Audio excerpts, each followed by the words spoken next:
if you are at an airport, I think you really need to have a kit with yourself of the kind of things that you should be aware of.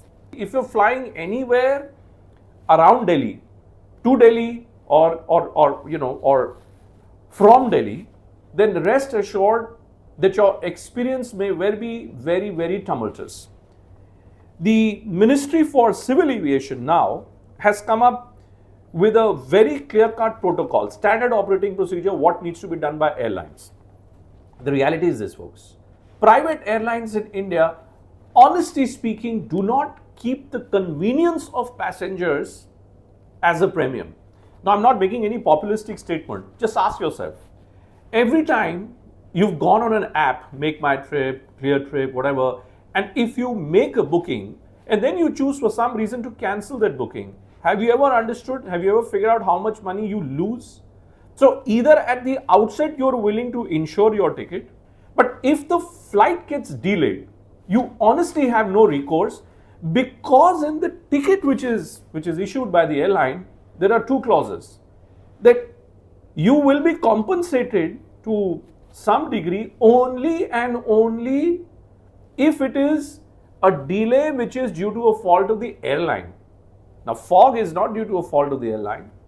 So, force majeure clause, which is a part of most insurance claims, most insurance services that you may be using, that's something which is used by airlines very, very effectively. And that is why the anger, the angst that we're seeing of passengers from across the country, that angst gets justified because of these clauses.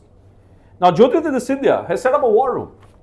Mr. Scindia, the Civil Aviation Minister, says that if you're flying anywhere, certainly amongst the major metro airports, there needs to be a war room to take care of passenger requirements.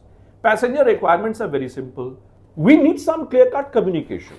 There is no way in hell that a flight can be delayed by 10 hours or 11 hours and the passengers can just be asked to go fend for themselves. When things go wrong, when the chips are down, how is the airline company treating you? How is the airline company looking after your interests? That's where I think this story really needs to be told. So what do you need to do?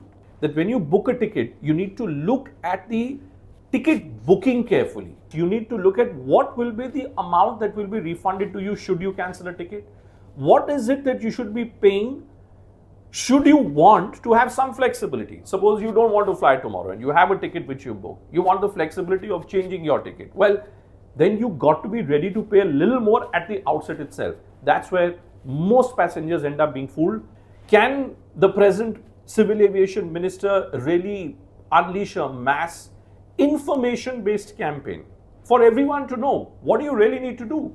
If you're stuck on an airport for 10 hours, how is it that you can hold the airline culpable? How is it that you can hold the airline accountable? Right now, because of the public outcry, most certainly we do not support violence being unleashed against airline crew members. We don't support that. But at the same time, we don't want private airlines also to take consumers like you and me for a ride. Private airlines in India have had a good run. The Indian economy, we're being told, is on a good flight. The air travel itself has now crossed the lines of pre-COVID 2019 levels. So you could well argue that maybe more people are taking to the skies.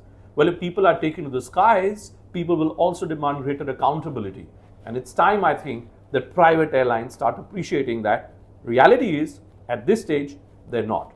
Do tweet, do send me a DM. If you've been a flyer who has had a harrowing experience anytime over the last couple of days, you can send me a message. We'll try and include you in our next broadcast.